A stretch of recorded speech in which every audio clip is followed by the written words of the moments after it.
바울과 및 동행하는 사람들이 바보에서 배 타고 밤빌리아에 있는 버가에 이르니 요한은 그들에게서 떠나 예루살렘으로 돌아가고 그들은 버가에서 더 나아가 비시디아 안디옥에 이르러 안식일에 회당에 들어가 앉으니라. 율법과 선지자의 글을 읽은 후에 회당장들이 사람을 보내어 물어 이르되 형제들아 만일 백성을 권할 말이 있거든 말하라 하니 바울이 일어나 손짓하며 말하되 이스라엘 사람들과 및 하나님을 경외하는 사람들아 들으라. 이 이스라엘 백성의 하나님이 우리 조상들을 택하시고 애굽 땅에서 나그네된 그 백성들을 높여 큰 권능으로 인도하여 내사 광야에서 약 40년간 그들의 소행을 참으시고 가나안 땅 7족속을 멸하사 그 땅을 기업으로 주시기까지 약 450년간이라. 그 후에 선지자 사무엘 때까지 사사를 주셨더니 그 후에 그들이 왕을 구하거늘 하나님이 베냐민 지파 사람 기스의 아들 사울을 40년간 주셨다가 패하시고 다윗을 왕으로 세우시고 증언하여 이르시되 내가 이새의 아들 다윗을 만나니 내 마음에 맞는 사람이라 내 뜻을 다 이루리라 하시더니 하나님이 약속하신 대로 이 사람의 후손에서 이스라엘을 위하여 구주를 세우셨으니 곧 예수라. 그가 오시기에 앞서 요한이 먼저 회개의 침례를 이스라엘 모든 백성에게 전파하니라. 요한이 그 달려갈 길을 마칠 때 말하되 너희가 나를 누구로 생각하느냐? 나는 그리스도가 아니라 내 뒤에 오시는 이가 있으니 나는 그 발의 신발끈을 풀기도 감당하지 못하리라 하였으니 형제들아 아브라함의 후손과 너희 중 하나님을 경외하는 사람들아 이 구원의 말씀을 우리에게 보내셨거늘 예루살렘에 사는 자들과 그들 관리들이 예수와 및 안식일마다 외우는 바 선지자들의 말을 알지 못함으로 예수를 정죄하여 선지자들의 말을 응하게 하였도다. 죽일 죄를 하나도 찾지 못하였으나 빌라도에게 죽여달라 하였으니 성경에 그를 가리켜 기록한 말씀을 다 응하게 한 것이라. 후에 나무에서 내려다가 무덤에 두었으나 하나님이 죽은 자 가운데서 그를 살리신지라. 갈릴리로부터 예루살렘에 함께 올라간 사람들에게 여러 날 보이셨으니 그들이 이제 백성 앞에서 그의 증인이라. 우리도 조상들에게 준 약속을 너희에게 전파하노니 곧 하나님이 예수를 일으키사 우리 자녀들에게 이 약속을 이루게 하셨다 함이라. 시편 2째 편에 기록한 바와 같이 너는 내 아들이라 오늘 너를 낳았다 하셨고 또 하나님께서 죽은 자 가운데서 그를 일으키사 다시 썩음을 당하지 않게 하실 것을 가르쳐 이르시되 내가 다윗의 거룩하고 미쁜 은사를 너에게 주리라 하셨으며 또 다른 시편에 일렀으되 주의 거룩한 자로 썩음을 당하지 않게 하시리라 하셨느니라. 다윗은 당시에 하나님의 뜻을 따라 섬기다가 잠들어 그 조상들과 함께 묻혀 썩음을 당하였으되 하나님께서 살리신 이는 썩음을 당하지 아니하였나니 그러므로 형제들아 너희가 알 것은 이 사람을 힘입어 죄 사함을 너희에게 전하는 이것이며 또 모세율법으로 너희가 의롭다 하심을 얻지 못하던 모든 일에도 이 사람을 힘입어 믿는 자마다 의롭다 하심을 얻는 이것이라. 그런즉 너희는 선자들을 통하여 말씀하신 것이 너에게 미칠까 삼가라 일렀으되 보라 멸시하는 사람들아 너희는 놀라고 멸망하라. 내가 너희 때를 당하여 한 일을 행할 것이니 사람이 너에게 일러줄지라도 도무지 믿지 못할 일이라 하였느니라 하니라.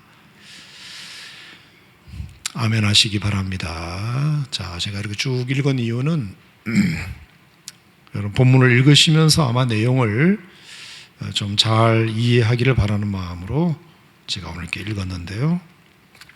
중요한 말씀 오늘 함께 나누겠습니다. 자, 오늘 본문은 지난주에 우리가 구브로 섬 전도 이야기를 했죠. 자, 구브로 섬에서 전도를 한 다음에 이제 본격적으로 이제 아나톨리아 반도, 지금의 터키죠. 그 터키 전도를 시작하는 그런 본문입니다. 자, 지도를 잠깐 한번 다시 설명을 드리면,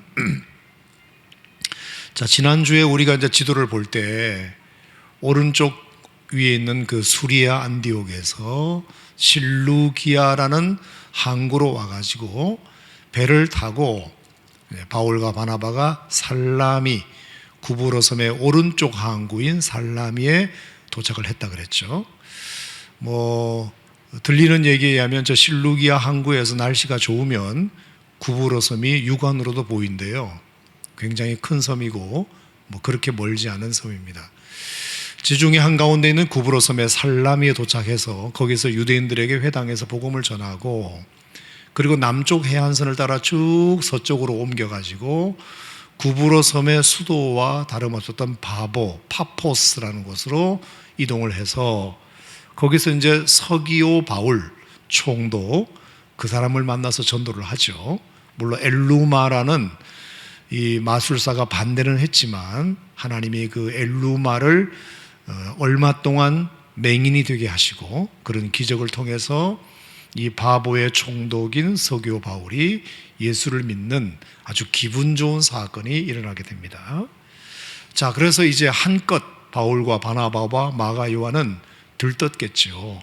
야, 이번 전도 여행이 굉장히 효과가 좋을 것 같다. 그래서 기분 좋은 마음으로 이제 배를 타고 지중해를 이제 다시 건너서 이제 아나톨리아 반도 가장 남쪽 항구였던 밤빌리아의 버가라는 항구로 가게 됩니다. 자, 그런데 그 버가에 도착하자마자 이제 마가 요한이 예루살렘으로 돌아가는 일이 일어나게 됐고요. 그래서 바울과 바나바 두 사람만 저 위에 있는 비시디아 안디옥으로 가서 전도하게 되었다. 자, 그 내용이 오늘 스토리가 되겠습니다. 자, 지도는 그 정도 하고요. 자, 그렇게 이제 배를 타서 이제 건너가는데 두 가지 문제가 생깁니다. 두 가지 문제가. 첫째는 아까 말씀드린 대로 마가 요한이 중간에 탈락. 중간에 집으로 가버립니다. 엄마 보고 싶다고. 엄마 보고 싶다고 갔는지 아니면 멀미가 심해서 갔는지, 건강이 안 좋아서, 아니면 그 아나톨리아 반도 터키에 엄청난 산맥이 있어요. 그냥 쳐다만 봐도 벽처럼 느껴지는 토로스 산맥이라고 있는데 그 산맥을 넘어서 가야 된다는 것 때문에 쳐다만 봐도 겁이 나서 마가 요한이 뭐 돌아갔다, 뭐 이런 설도 있고, 신빙성 있는 설 중에 하나는 리더십에 대한 불만 때문에 마가 요한이 돌아갔다, 뭐 그 얘기도 있어요. 무슨 얘기냐면 자기 삼촌이 바나바잖아요. 바나바. 그리고 바나바가 안디옥 교회 대표 담임 목사님이신데 자기는 그 담임 목사님의 조카인데, 그리고 바울도 사실은 자기 삼촌이 데리고 온 사람이잖아요. 그 다소라는 고향에 있는 사람을 데려다가 정말 키워준 사람 아닙니까? 그런데 여러분, 지난주에도 우리가 봤듯이 서기오 바울을 전도하고 또 엘루마 마술사에게 얼마 동안이지만 눈을 못 보게 만드는 이런 기적을 행한 사람이 바나바가 아니고 바울이었단 말이에요. 그리고 설교를 하거나 전도를 하거나 할 때 자기 삼촌이 설교한 게 아니고 바울이 설교를 한 거예요. 설교를. 오늘도 이제 보시면 역시 그런 얘기가 나오는데, 여러분 한번 보시면요, 14절에 버가에서 더 나아가 비시디오 안디옥에 이르러 안식일에 회당에 들어가서 앉아요. 그죠? 그랬더니 15절에 율법과 선지자의 글을 읽은 다음에, 유대인들은 이제 먼저 하는 게 뭐냐면 꼭 두 군데 글을 읽어요. 구약 성경의 율법서, 그러니까 창세기, 출애굽기, 레위기, 민수기, 신명기 중에서 한 챕터나 한 책을 읽죠. 그게 율법이에요. 그 다음에 선지자의 글을 읽어요. 그건 이제 예언서, 선지서, 이사야나 예레미야나 이런 선지서의 말씀을 두 군데 본문을 읽어요. 성경 본문이 두 군데야. 그래서 율법서와 선지서를 읽은 다음에 거기 회당장들, 그 회당의 책임자가 사람을 보내어 가지고 저 뒤에 바울과 바나바 선생님이 예배에 참석해 있는 것을 보고 이르되, 형제들아, 혹시 우리가 율법과 선지서를 읽었는데 이것에 대해서 코멘트할 말이 있으면 하십시오. 그래서 바울과 바나에게 발언할 수 있는 기회를 줘요. 당신들도 오늘 율법서를 낭독하는 걸 들으셨는데, 선지서 낭독하는 걸 들으셨는데, 혹시 이것을 듣고 좀 아는 바가 있으면, 코멘트할 바가 있으시면 오셔서 말씀해 주세요. 저희가 마이크 드릴 테니까. 자, 여기 형제들아 그랬잖아요. 그러니까 바울과 바나바 두 사람에게 얘기를 했어요. 그러면 이제 우리 같으면 바나바 목사님 가셔서 그런 말씀하세요. 이렇게 이제 미루는 것이 상식인데, 16절에 보니까 바울이 일어나 손짓하며 말하되, 손짓함이라는 말은 제가 할게요 라고 손을 들었다는 뜻입니다. 바나바한테 묻지도 않고 의논하지도 않고 허락받지도 않고 바울이 그냥 일어나 제가 할게요 라고 손을 들고 바울이 설교를 시작한 내용입니다. 자, 이 앞뒤 문맥을 보면 마가 요한이 약간 섭섭했을 가능성도 있습니다. 왜냐? 어쨌든 간에 능력을 떠나서 어쨌든 자기 삼촌이 대표 목사님이시고, 그리고 바울도 바나바에 의해서 어쨌든 등용된 인물이라면 자기가 하고 싶은 말이 있어도 바나바를 좀 이렇게 먼저 세워드리는 것이 마가 요한 생각에는 옳을 것 같은데, 자꾸 바울이 이렇게 나서는 것 같으니까 조카로서는 기분이 좋아 안 좋아? 안 좋지. 그래서 기분 나빠서 가버렸대요. 이것도 설이에요. 그런데 여러 가지 설 중에 이것도 의미가 있다고 저는 생각해요. 제가 드리고 싶은 말씀은,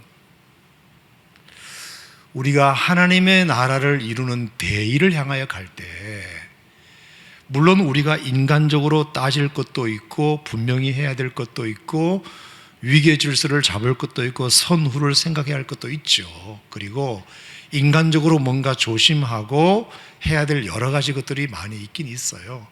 우리가 그것을 무시하자는 것은 아닌데, 어떤 하나님의 나라를 이루는 대의, 그 대의를 이루는 데 있어서 우리가 조금 참을 수 있는 것은 참을 수도 있어야 되겠다, 그런 생각은 해요. 마가 요한이 너무나 인간적으로 자기 삼촌을 약간 따시키는 것 같은 느낌이 들어서, 그리고 바울이 너무 나서는 것 같은 느낌이 들어서, 리더십이 분명히 우리 삼촌에게 있는데 왜 자꾸 저 양반이 나서지?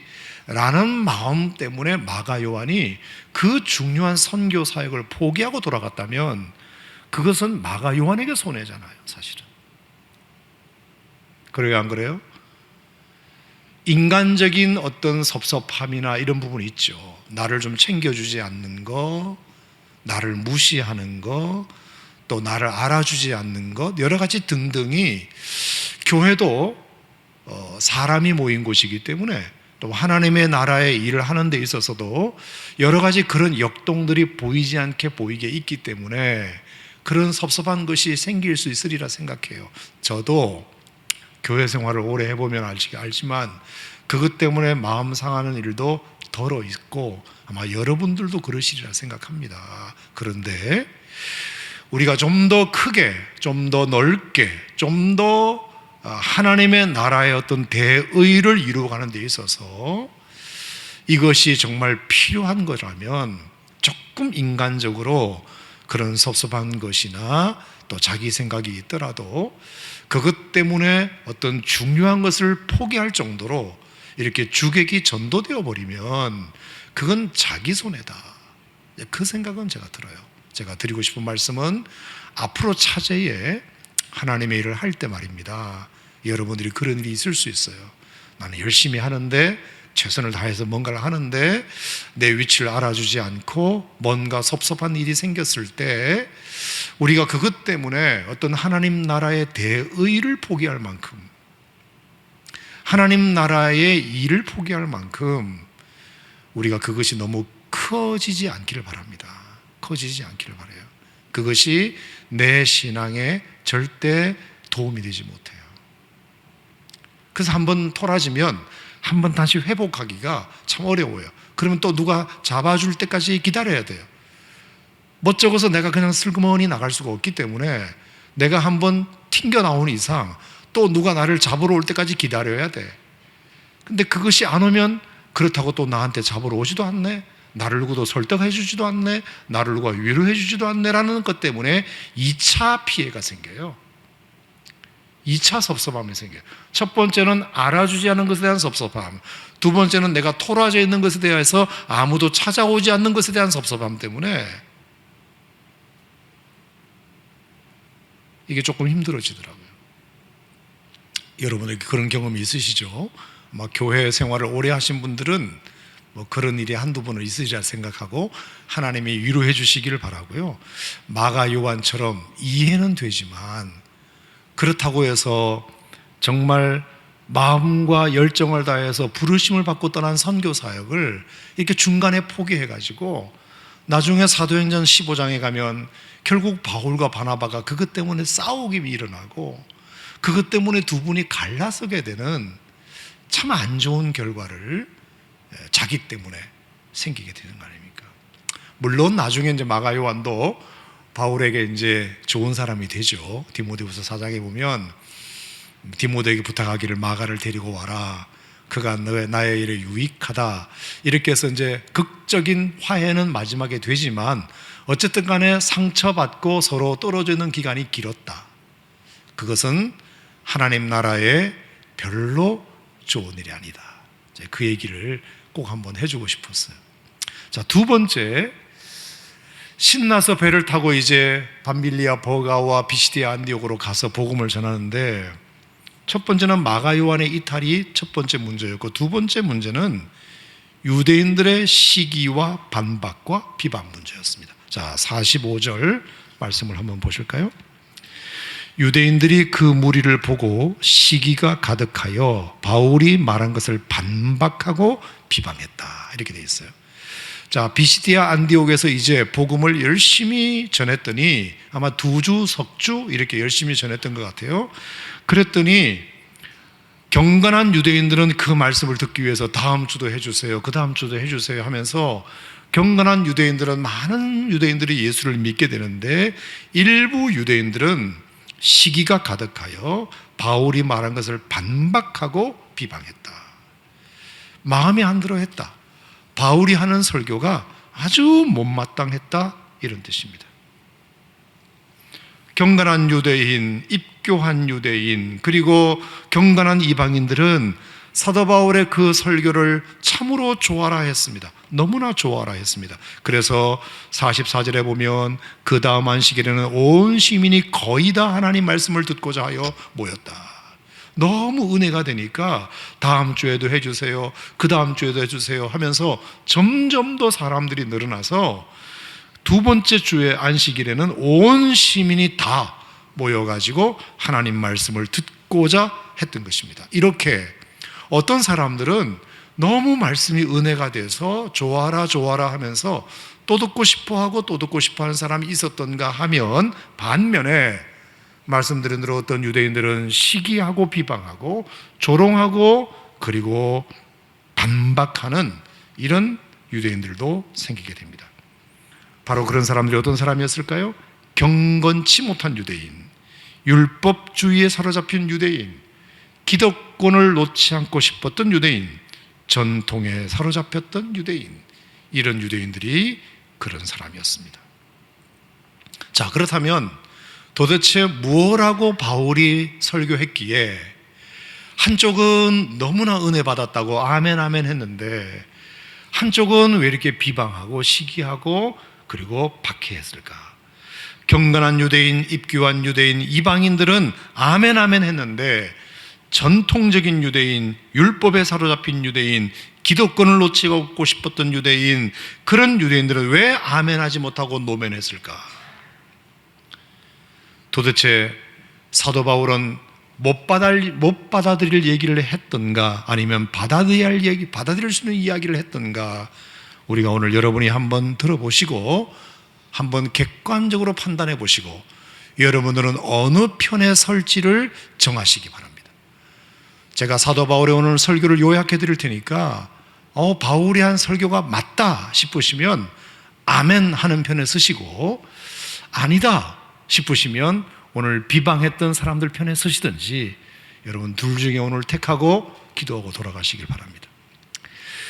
바울의 설교는 총 3종류입니다. 3가지 대지로 나눠져 있어요. 자, 앞으로 바울의 긴 설교를 보실 때 참고하라고 말씀드립니다. 바울의 설교는 굉장히 수사학적 논리가 아주 분명한 설교예요. 바울은 배운 사람이고 나름대로 학식이 풍부한 사람이기 때문에 이리저리 왔다 갔다 중구난방으로 설교하지 않고 아주 논리적으로 기성전결이 확실하고 서론 본론 결론이 분명한 설교를 바울은 많이 해요. 굉장히 지식적으로 논리화가 되어 있기 때문에 가능해요. 자, 그 구분을 우리가 어떻게 할 수 있느냐 하면 사도 바울의 설교 가운데 이런 부분을 찾아보세요. 뭐 형제들아, 뭐뭐야, 뭐뭐들아 이렇게 부르는 경우, 그때가 단락이 바뀔 때예요. 서론이 본론이 되고 본론이 결론이 될 때예요. 김종호 목사의 설교를 예를 든다면 이런 거죠. 사랑하는 성도 여러분, 이렇게 한마디 하고 넘어가면 이제 뭔가 새로운 얘기를 시작하고자 하는 거거든요. 첫째요, 둘째요, 셋째요 이렇게 설교하는 경우도 있지만 자기 나름의 문단을 구분해서 설교를 하는 경우가 있는데 바울은 어떻게 구분했느냐? 뭐뭐더라 이렇게 구분을 해요. 자, 첫 번째 16절 보겠습니다. 16절 시작. 바울이 일어나 손짓하며 말하되 이스라엘 사람들과 및 하나님을 경외하는 사람들아 들어라. 자, 뭐뭐야, 이스라엘 사람들아, 하나님을 경외하는 사람들아, 이렇게 말하고 시작하면 이게 서론입니다. 서론이에요. 서론. 자, 두 번째 26절 가겠습니다. 26절 시작. 형제들아, 아브라함의 후손과 너희 중 하나님을 경외하는 사람들아. 또 나오죠. 형제들아, 아브라함의 후손들아, 하나님을 경외하는 사람들아. 이러면 이게 본론은 시작이에요. 본론 시작. 자, 세 번째 결론 가겠습니다. 38절 시작. 그러므로 형제들아, 그러므로 형제들아. 그러면 이게 이제 결론에 도착했다 그 뜻이. 뭐뭐야, 성도들아, 형제들아, 하나님을 경외하는 사람들아, 뭐뭐야. 자, 오늘 설교에도 딱 그게 3개 나와요. 그래서 처음 형제들아 하면 서론, 두 번째 형제들아 하면 본론, 세 번째 형제들아 하면 결론 됩니다. 자, 그러면 서론에는 무슨 얘기를 했을까요? 본론에는 무슨 얘기를 했을까요? 결론에는 무슨 얘기를 했을까요? 서론은 16절부터 25절까지 말씀인데 한마디로 요약하면 이래요. 예수님은 어느 날 그냥 뚝 떨어진 분이 아니다. 오래전부터 예언되어 오신 분이다. 이 이야기가 바울의 서론의 내용이에요. 다시 한 번 더요. 16절부터 25절까지 바울은 서론으로 설교하면서 예수님에 대하여 뭐라고 말했냐면 예수님은 어느 날 뚝 떨어진 분이 아니야. 오래전부터 예언되었고 준비되어져 오신 분이 예수님이셔. 너희들이 그걸 꼭 알았으면 좋겠어. 이걸 유대인들에게 얘기하는 겁니다. 자, 한번 보실까요? 17절. 이 이스라엘 백성의 하나님이 우리 조상들을 택하시고, 자, 따라합시다. 택하시고 애굽 땅에서 나가된 그 백성들을 높여, 따라합시다. 높여 큰 권능으로 인도하여 내사. 48절. 광야에서 40년간 그들의 소행을 참으시고, 따라합시다. 참으시고. 19절. 가나안 땅 7족속을 멸하사, 따라합시다. 멸하사 그 땅 기업을 기업으로 주시기까지, 따라합시다. 주셨다. 20절에도 보면 선지자 사무엘 때까지 사사를 주셨다 이렇게 되어 있고요. 21절에도 보면 사울을 40년 동안 주셨다 이렇게 되어 있어요. 자, 쭉 연결해 보면 하나님이 우리 조상들을 처음 택하시고 그 다음에 높여주시고 인도해 주시고 참으시고 일곱 족속은 대신 멸해 주시고 그 땅을 기업으로 주시고 사사도 주시고 사울도 주시고, 하나님이 이스라엘 유대인들 조상들을 어떻게 우리 하나님이 인도하셨는지를 너희들이 다 알지. 자, 이 이야기는 듣는 유대인들이 모르는 얘기일까요? 다 아는 얘기일까요? 다 아는 얘기지. 유대인들은 이걸 모르는 사람이 없어요. 하나님이 우리 조상들을 택하셨고 그리고 높이셨고 인도하셨고 참으시고 주셨고 세우셨고를 다 하나님이 그렇게 하셨지. 맞아 바울 말이 틀린 게 하나도 없구만. 여기까지는 경건한 유대인이든 안 경건한 유대인이든 다 동의하지 못할 이유가 없어요. 맞는 얘기니까. 자, 그리고 22절에 드디어 다윗을 왕으로 세우시고, 자, 여기도 다 동의를 해요. 그러면서 하나님이 다윗에게 뭐라고 말씀하셨느냐면, 내가 이새의 아들 다윗을 만나니 내 마음에 맞는 사람이야. 내 뜻을 다 이룰 거야. 저 다윗을 통해서 내 뜻을 다 이룰 거야 라고 하나님이 말씀하셨지 않습니까? 여러분 다 아시죠? 이 얘기예요. 유대인들이 고개를 끄덕끄덕 그래 맞는 소리 하는구만 그랬어요. 그랬더니 갑자기 23절에 뭐라고 말했느냐, 여기서 이제 갈라져요. 하나님이 약속하신 대로 이 사람의 후손에서, 다윗의 후손에서 이스라엘을 위하여 구주를 세우셨으니 곧 예수님이시다. 22절에 내 마음에 맞는 사람 다윗을 통하여 나의 뜻을 이루리라 하고 다윗을 세우셨더니, 하나님께서 그 약속대로 이 다윗의 후손을 통하여 예수님을 이 땅에 보내셨다. 구주를 보내셨다. 그분이 바로 예수님이시다. 그러니까 22절까지는 지금 유대인들도 다 아는 내용이지만 23절을 인정하느냐 안 하느냐에 따라서 예수 믿는 사람과 그렇지 못한 사람이 갈라지는 것입니다. 여러분과 저는 23절을 믿은 사람이고, 아멘. 아직도 저 이스라엘에 있는 유대인들은 22절까지만 믿는 사람이고, 하나님이 다윗을 세우셔서 그 뜻을 이루시겠다고 하신 말씀은 다 동의하는데 그 뜻이 아직도 이루어지지 않았다고 믿는 사람들이 유대인들이고, 우리는 그 뜻이 예수님을 통해서 이미 이루어졌다고 믿는 사람들이 우리고, 바울은 유대인들에게 지금 그 얘기를 하고 있는 거예요. 이미 구주를 통해서 하나님이 다윗에게 하셨던 약속을 이루셨다. 그분이 누구시다? 예수님이시다. 믿으시면 아멘. 아멘.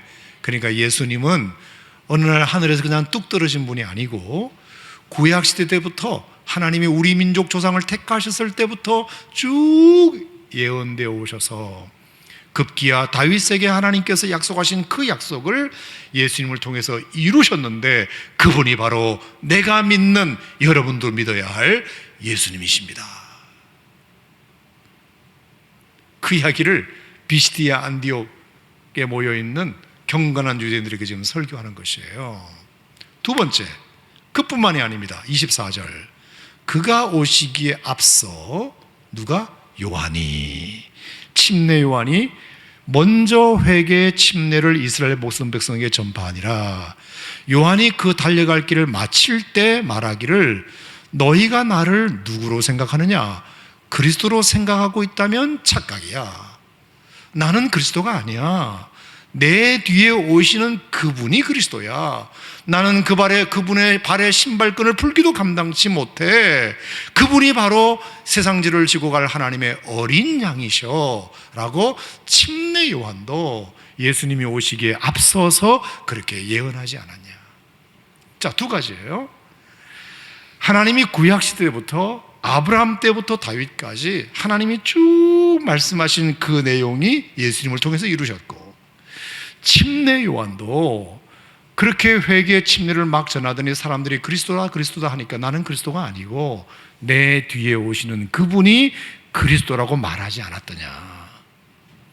그분이 바로 예수님이시다. 그 얘기를 듣는데 갈라져요. 경건한 유대인들은 어머머머, 우리가 그거 몰랐네. 세상에 우리가 그걸 몰랐네. 그것도 모르고 우리가 예수를 십자가에 못 박았네.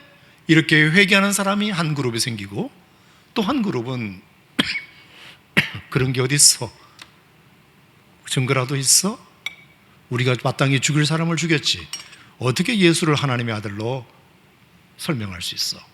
하면서 비방하고 조롱하는 딱 두 패가 갈라지는 거죠. 논리적으로 바울이 충분히 설명을 했는데도 이 이야기를 동의하는 그룹과 동의하지 않는 그룹이 갈라진 것입니다. 자, 서론은 여기서 끝나요. 자, 두 번째 본론으로 가겠습니다. 본론은 26절부터 37절까지인데, 여기 내용을 가만히 보니까, 제가 보니까요, 한마디로 이 얘기예요. 예수님은 보통 인간이 아니셔. 하나님의 아들이셔. 여기 뭐 켰나요? 위에? 꺼주세요. 여러분 춥지 않으면 꺼도 될까요?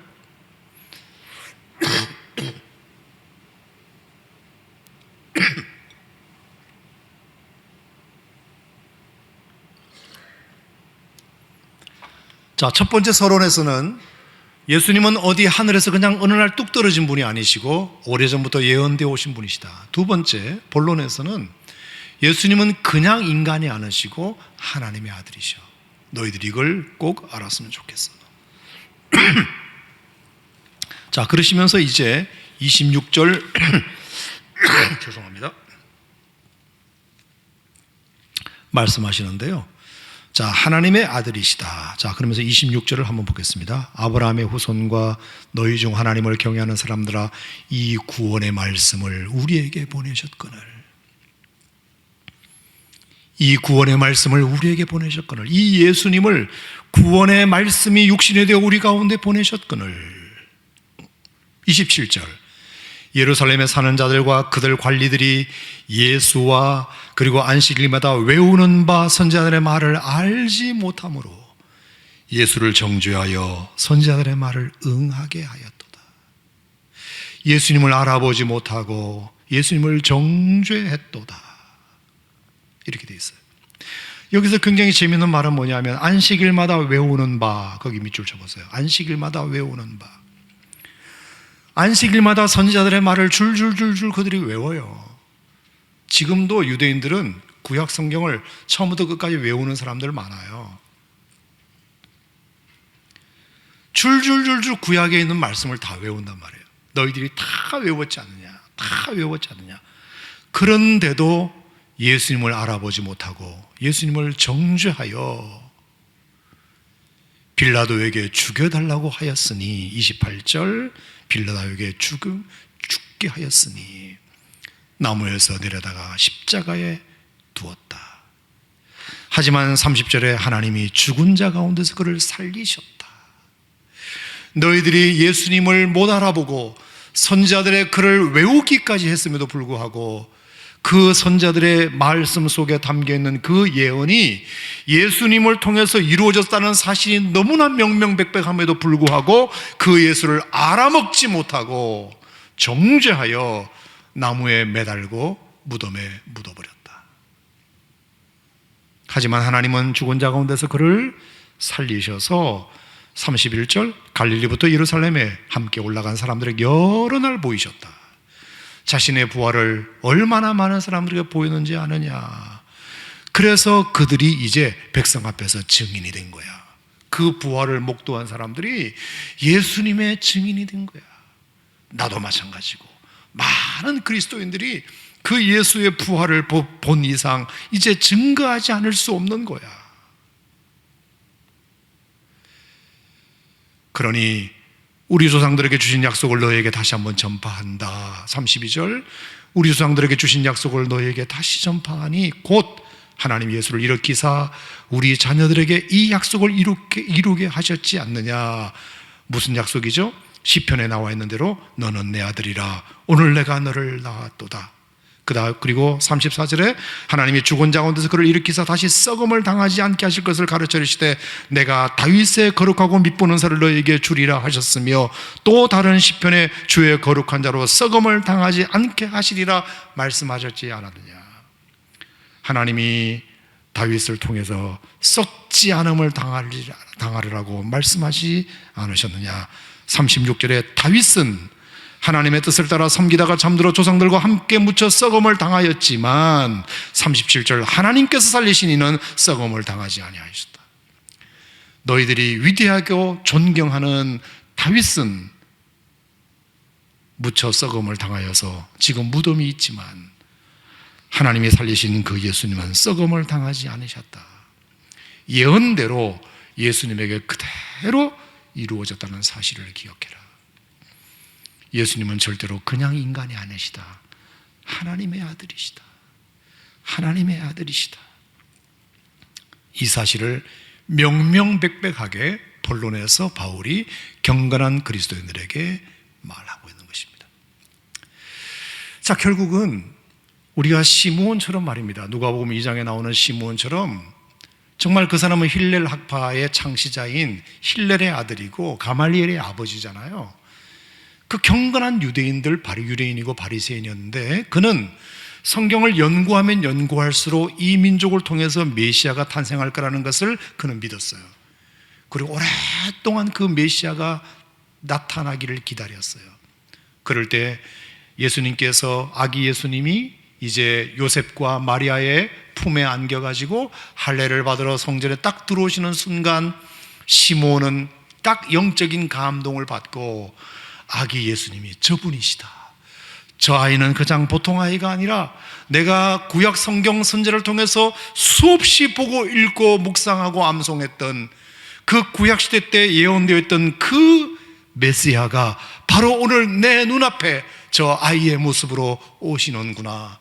그러면서 그 시므온이 예수님을 품에 안고 했던 말이 내가 이제 죽어도 여한이 없다는 고백을 했잖아요. 이렇게 경건한 유대인들이라면 구약 성경만 제대로 읽어도, 구약 성경을 제대로 들어도 예수님을 예수님으로 인정하지 않을 수가 없어요. 그런데 경건지 못한 유대인들은, 전통적인 유대인들은, 율법에 사로잡혀 있는 유대인들은 똑같이 외우는데, 똑같이 들었는데, 똑같이 봤는데 설마 저 사람이 메시아라고? 그래서 예수를 끝까지 부인하고 예수가 하나님의 아들이라고 주장할 때 신성모독이라는 죄를 뒤집어 씌워서 결국에 예수를 십자가에 못 박는 일에 앞장서게 됩니다.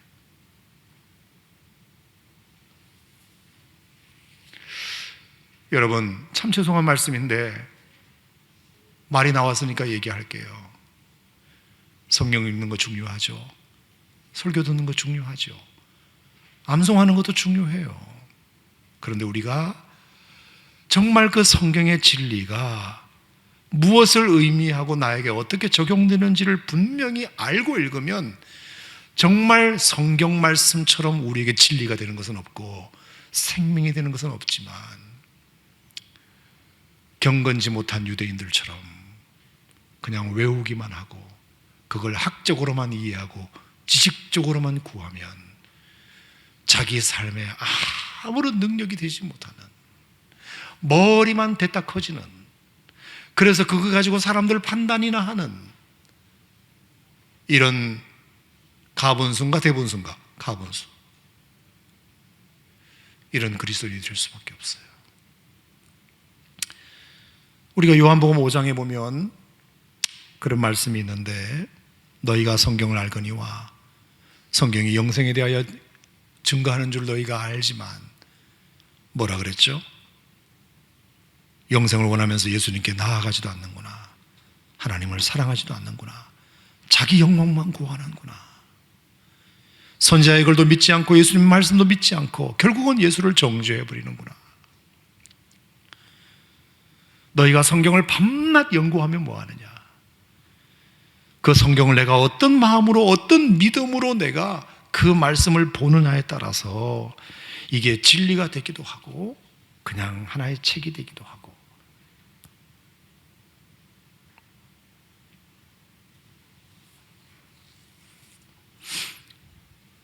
여러분, 우리가 아름다운 진리의 전당에 여러분이 오늘 이 밤에도 있다는 것은 너무나 감사한 일이고 정말로 잘한 선택이라고 생각하고, 하지만 덧붙여 꼭 말씀드리는 것은, 그래서 우리에게 아멘이 중요한 게 뭐냐, 한 문장 하나님 말씀이 떨어질 때마다 그것이 내 마음의 옥토에 떨어지게 해주시옵소서라는 표시로 여러분이 그 말씀을 아멘으로 받고, 진리로 받고, 생명으로 받고, 생수로 받고, 말씀의 떡으로 받고, 레마로 받고, 그렇게 하나님 말씀으로 받아야 모든 말씀이 여러분들을 능력 있게 만들고, 지혜롭게 만들고, 자유롭게 만들고, 기쁘게 만들고, 그리고 용기 있게 만드는 줄로 믿습니다. 아멘입니까, 여러분? 그래서 교회를 처음 나온 사람이나 이제 예수님을 정말 뜨겁게 처음 만난 사람들이 신앙의 성장 속도가 빠른 이유가 바로 그것이에요. 매너리즘에 빠지지 말고 우리가 하나님 말씀을 들을 때 늘 그런 마음으로, 내가 처음 하나님의 말씀을 접한다는 마음으로 우리가 그 말씀을 들어야 오늘 이렇게 이 귀한 말씀을 바울이 전함에도 불구하고 경건한 유대인들이 되어서 말씀을 또 들려주세요, 또 들려주세요, 또 들려주세요 하면서 온 시민들이 모여서 하나님을 찬양하고 예수를 구주와 영접하는 이 놀라운 역사가 일어나야 되는데, 어떻게 된 판인지 45절인가 44절인가 거기에 보면 어쨌든 전통적인 유대인들은 시기하고 비방하고 반박하고, 그래서 결국에 바울을 쫓아내는 이런 일들이 이제 바울 전도 여행에 부지기수로 일어납니다. 부지기수로. 자, 그래서 결론 38절 결론입니다. 자, 결론은 뭐냐 하면, 이제 그러면 너희들이 어떻게 할래? 믿을래? 안 믿을래? 그겁니다. 믿지 않는 자가 되지 말고 믿는 자가 되라. 믿는 자가 되라. 38절, 그러므로 형제들아 너희가 알 것은 이 사람을 힘입어 죄 사함을 너희에게 전하는 이것이며, 모세의 율법으로 너희가 의롭다 하심을 얻지 못하던 이래도 이 사람을 힘입으면 믿는 자마다 의롭다 하심을 얻는 것이 아니겠느냐. 이 말씀은 다 성경대로 예언된 것이고, 너희들이 믿지 않을 것도 예언되었고, 예수님이 십자가에 못 박힌 것은 너희들이 못 박았지만 그것도 성경에 다 예언되어 있고, 예수님이 부활하신 것도 다 성경에 예언되어 있고, 그리고 이 가운데서도 믿는 자와 믿지 않는 자가 구별될 것도 다 성경에 예언대로 있으니 다 예언되어 있는 것이다. 너희들이 못된 선택을 할 것까지도 성경은 다 예언되어 있다. 그러니 너희들의 못된 선택이 용서받을 수 있을 것 같으냐? 율법으로 절대로 되지 않아. 그런데 성경은 우리에게 기가 막힌 말씀을 오늘 주셨어. 그러면서 38절, 39절, 이 사람을 힘입어 주님은 우리를 의롭게 만드시고 율법으로는 절대로 되지 않는 의로움을 믿음으로 되게 하신 것이 예수님이 하신 놀라운 일이야.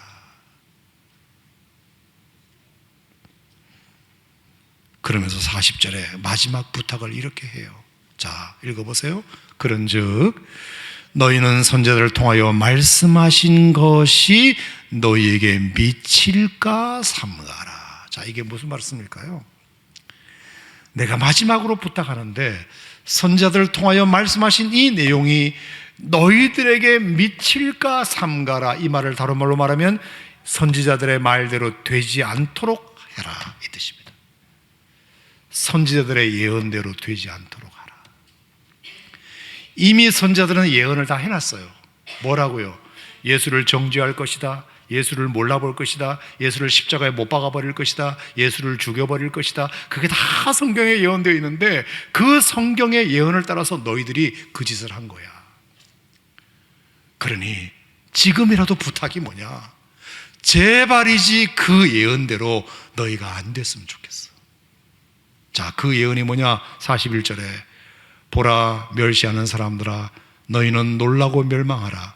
내가 너희 때를 당하여 한 일을 행할 것이니 사람이 너희에게 일러줄지라도 도무지 믿지 못하게 될 것이다. 아무리 설명해도 절대로 너희들은 믿지 않을 거야. 이게 성경에 예언되어 있는데 이 예언대로 너희들은 되지 않았으면 좋겠어.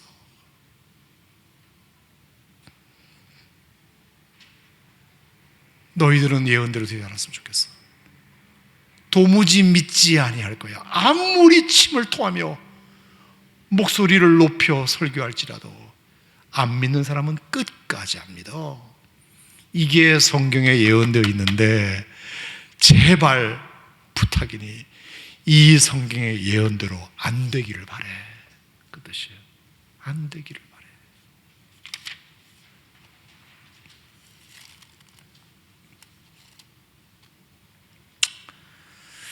여러분들, 그래서 저는 가룟 유다를 생각하면서 어떤 사람들은 그런 얘기를 해요. 가룟 유다가 예수님을 팔 것도 다 하나님이 다 알고 계시고 다 예정하고 계시고, 가룟 유다는 불쌍한 사람 아니냐, 가룟 유다를 죄인이라고 말할 수 있느냐. 어차피 성경에 다 예언되어 있고 수순대로 다 가게 되어 있는데, 각본에 그렇게 되어 있는데 가룟 유다를 우리가 정죄할 수 있는가? 그런 얘기를 이제 하시는 분들이 몇 분 계세요. 저는 이제 그런 질문을 할 때 이렇게 대답해요.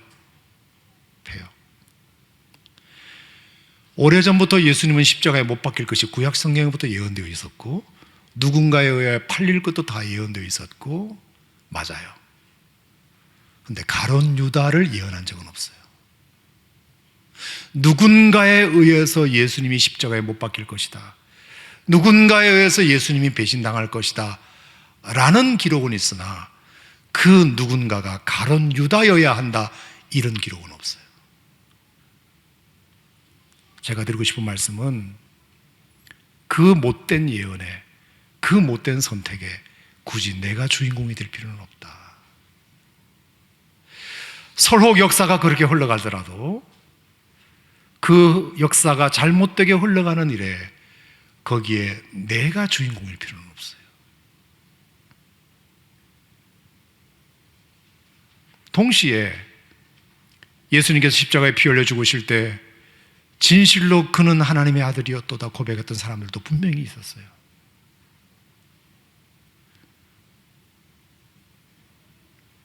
그가 찔림은 우리의 허물이요 허물 때문이요 그가 상함은 우리의 죄악 때문이라. 그가 징계를 받음으로 우리가 평화를 누리고 그가 채찍에 맞음으로 우리가 나음을 입었도다. 그분의 채찍에 맞음으로 그가 징계를 받음으로 나음을 입고 평화를 누리고 했던 사람도 분명히 있어요. 저는 이왕이면 여러분들이 그런 축에 속하기를 주 이름으로 축원합니다. 아무리 성경에 예언되어 있더라도 가룟 유다를 지목해서 예언하지 않았어요. 누군가는 그런 일을 하게 되겠지만 너희는 그 사람이 되지 마라. 분명히 오늘 말씀에도 분명히 이렇게 말을 했습니다. 도무지 너에게 일러줄지라도 도무지 믿지 못하는 사람들이 있을 것이다. 하지만 너희가 이 예언에 들어가지 않도록 조심하라. 이게 오늘 말씀의 결론이에요. 너희가 그 예언대로 될 필요는 없다.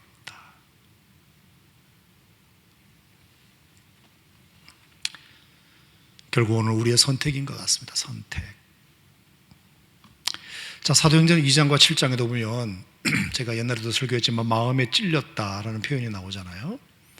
사도행전 2장에도 베드로의 설교를 듣고 마음에 찔렸다. 사도행전 7장에도 스데반의 집사님의 설교를 듣고 유대인들이 마음에 찔렸다는 표현이 나오는데 그 마음에 찔림 그 다음 스텝이 완전히 달랐어요. 사도행전 2장에서는 마음에 찔려 형제들아 우리가 어찌할꼬 하며 가슴을 치면서 회개하고 죄 사함의 선물을 받고 성령을 선물로 받았지만, 그래서 예루살렘 교회가 탄생하는 기적적인 일이 일어나지만 사도행전 7장에서는 마음에 찔려, 유대인들이 마음에 찔려 어떻게 됐죠? 이를 갈고 귀를 막고 내치고 돌을 들어 스데반을 쳐 죽이는 그런 일이 일어나요.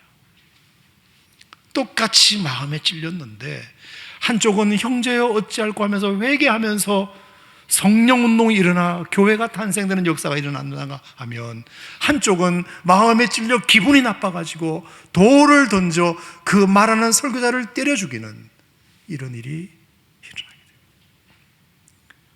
오늘날도 똑같아요. 극명하게 똑같아요. 우리가 어느 편에 서야 할 것인가? 제가 여러분에게 아멘을 좀 부탁드려도 될까요? 사랑하는 여러분, 여러분에게 어떤 진리의 말씀이 선포될 때, 하나님 여러분에게 어떤 말씀을 전해주실 때 마음에 찔리면 그 말씀을 탁 붙잡고 형제여 우리가 어찌할꼬 하고 여러분들이 죄사함 받고 회개하고 변화되고, 그리고 그 말씀을 통하여 여러분에게 복이 되는 기회로 삼기를 주 이름으로 축원합니다. 축원합니다. 그래야 그 말씀이 여러분에게 능력이 되고 생명이 되죠. 바리새인이나 율법사들이나 유대인들이 말씀을 몰라서 예수를 쳐 죽은 것이 아닙니다. 똑같이 오늘 비시디아 안디옥에서도 바울이 전하는 설교를 똑같이 들었습니다. 똑같이 같은 자리에서. 그런데 경건한 유대인들, 경건한 이방인들은 말씀을 또 듣고 싶어서 다음 주에도 또 와주세요, 다음 주에도 또 와주세요. 점점 더 사람들이 늘어나 많은 사람들이 주께로 돌아오는 기적적인 일이 일어났는가 하면, 어떤 사람들은 무슨 저런 소리를 다 해 비방하고 반박하고 시기하고 조롱하는.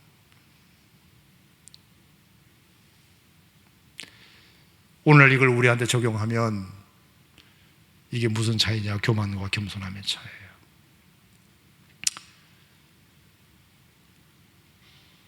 겸손은 낮은 곳이고 교만은 높은 곳이잖아요. 겸손한 자에게 은혜를 주시고 교만한 자를 하나님이 대적하신다 그러셨어요. 그래서 마음이 낮아져야 은혜가 그쪽으로 모여요. 중력의 법칙에 의해서 물은 낮은 곳에 모이게 되어 있어요. 높은 곳에 비가 내리면 다 흘러내려가요. 그냥 한 번 왔다가 다 스쳐 지나가요. 그런데 낮은 곳에 있으면 그 빗물이 다 거기로 모여요. 하나님의 은혜도 마찬가지예요. 우리가 낮아진 겸손으로 하나님 앞에 내 마음을 겸손하게 오늘도 낮추면 모든 은혜가 겸손한 여러분의 마음으로 다 모일 줄로 믿습니다. 그런데 내가 마음이 높아지면 은혜가 오기는 오겠으나 내게 고이지 않아요. 다 흩어져요.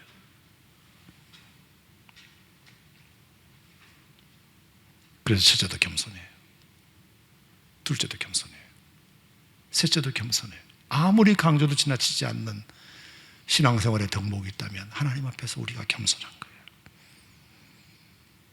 우리가 그 말씀을 늘 마음 겸손하게 우리가 받으면 이 바울의 주옥 같은 말씀, 그 유대인들을 위하여 이방인들을 위해 전하신 이 귀한 말씀을 마음으로 받고 자신들의 죄를 회개하고 우리가 예수를 몰라봤구나 하면서 예수를 죽였구나 하면서 통탄하며 회개하여 그리스도로 돌아오는 놀라운 기회가 되기도 하지만, 동시에 마음이 높아져 있으면 우리한테 기분 나쁜 소리 하고 있네, 우리가 예수를 죽였다는 말이야, 그래서 우리를 지금 죄인 취급한다는 말이야, 이렇게 돼버리면 폭포수와 같은 은혜가 하나님께서 우리에게 부어져도 너무 높으면 다 비껴가 버리는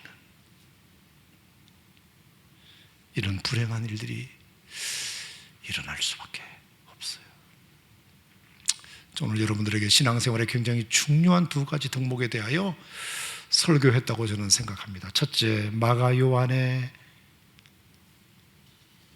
이탈. 인간적으로 하나님 일을 하다 보면 섭섭하고 또 뭔가 이치에 안 맞는 것 같기도 하고 여러 가지 좀 그런 것들이 있을 때 없으면 좋겠지만 뭐 있을 수 있거든요. 제 경험상. 그랬을 때 우리가 마가 요한처럼 그냥 기분 나쁘다고 그냥 엄마 보러 갈 것인가?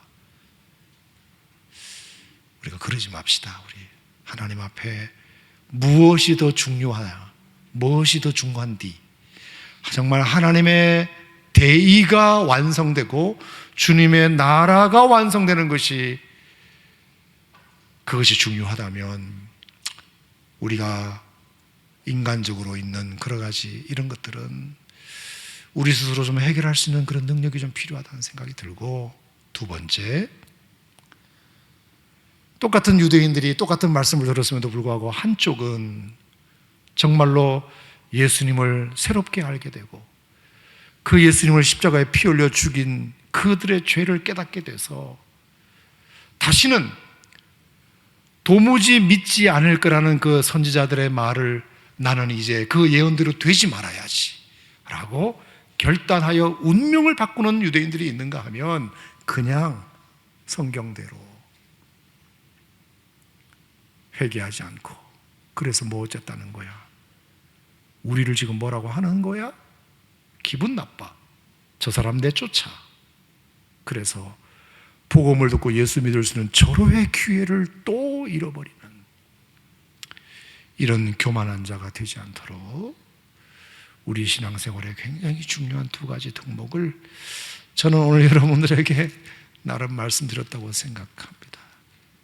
늘 하나님 앞에 겸손하게 믿으시면 아멘. 겸손히 내 마음 드립니다. 나의 모든 것 받으소서. 나의 마음 깨끗게 씻겨주사 주의 길로 행하게 하소서. 주님의 빛 비추게 하소서. 오늘 찬송할 때 여러분의 마음 속에 다시 한 번 더 겸손하고 온유한 마음이 여러분 마음 가운데 충만하게 되시기를 주의 이름으로 축원합니다. 축원합니다.